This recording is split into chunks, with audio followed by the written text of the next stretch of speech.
दक्षिण काश्मीर अनंतनाग जिले में रही प्रसिद्ध पर्यटनस्थली पहलगाम ठारे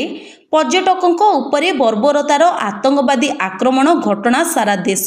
एक प्रकार स्तब्ध पलटि जाइछि। जेपरी भावरे आतंकवादी माने पर्यटकों परिचय पचारि जनक पर जनक एपरी 26 रु अधिक व्यक्तिविशेष को हत्या करिथिबा बेले अनेक गुरुतर रहिचंती। सेही घटना को नहीं सारा देश निंदा करुछि। एभली समय उक्त घटना को निंदा करने सहित मृतकों आत्मार सद्गति कामना करी ब्रह्मपुर प्रेस क्लब पक्षरु नीरव प्रार्थना करने सहित आहत माने शीघ्र जेपरी आरोग्य लाभ करेंगे से नहीं प्रार्थना करा जायतिला।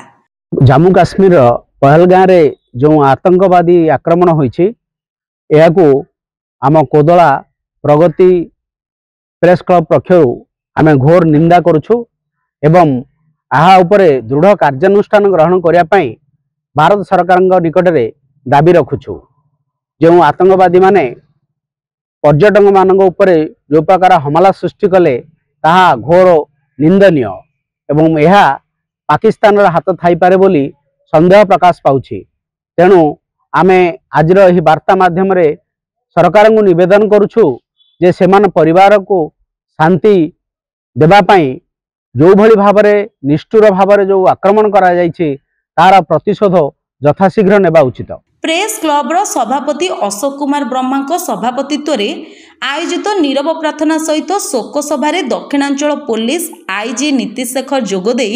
पहलगाम ठारे पर्यटकों उपरे आक्रमण घटना को निंदा करने सहित मृत पर्यटकों परिवार प्रति शोक व्यक्त करथिले। जम्मू काश्मीर पहलगाम रे जो पर्यटक मानक उपर को आतंकवादी माने निष्ठुर भावे अमानुषिक भावे बर्बरता प्रकाश करके जो आतंकवादी माने हमला कले एवं जो 26 जन आमर भारतीय नागरिकों प्राणहानि घटला से आमे आज कोदला प्रेस क्लब पक्षरु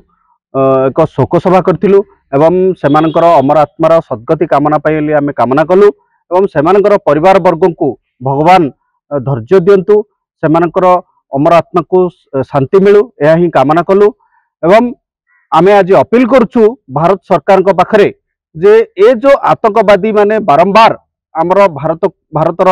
लोक आक्रमण करछंती पाकिस्तान रो एतरे हाथ रही एवं खूब शीघ्र यथाशीघ्र ए आतंकवादी ऊपर एक दृढ़ पदक्षेप निया जो भारत सरकार वर्तमान एनआईए तदंत करछंती से तदंत खूब शीघ्र हो एवं एतरे जो आतंकवादी माने सामिल रहिचंती सेमानकु खोजी खोजी भारत सरकार केमिति मारू एवं आम देश रे केमिति शांति प्रतिष्ठा हो यह ही आम कामना करछु एवं निरीह जो पर्यटक मान को आक्रमण रे हत्या करागला जो पर्यटक जो पहलगाम होचे एक सुंदर स्थान ग्रीष्म प्रवाह दिने लोक जाइथांती सेठाकु बुलिया पई एवं निरीह जो पर्यटक मान को आतंकवादी माने धर्म पचारि हिंदू हिंदू करी बोली जेतेबेले सेमाने कहिले सेमानक ऊपर गुली चालना कले या घोर अन्याय ए अन्यायर दृढ़ जवाब देवार वर्तमान समय आसीची। भारत सरकार एथिप्रति तुरंत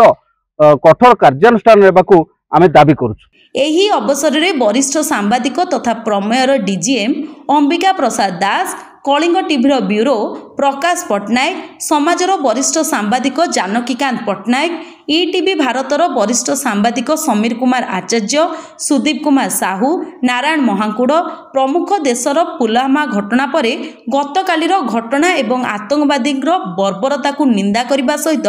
देशर सुरक्षा बाहिनीर एहार निश्चित मुहतोड़ जवाब देव बोली कहिथिले।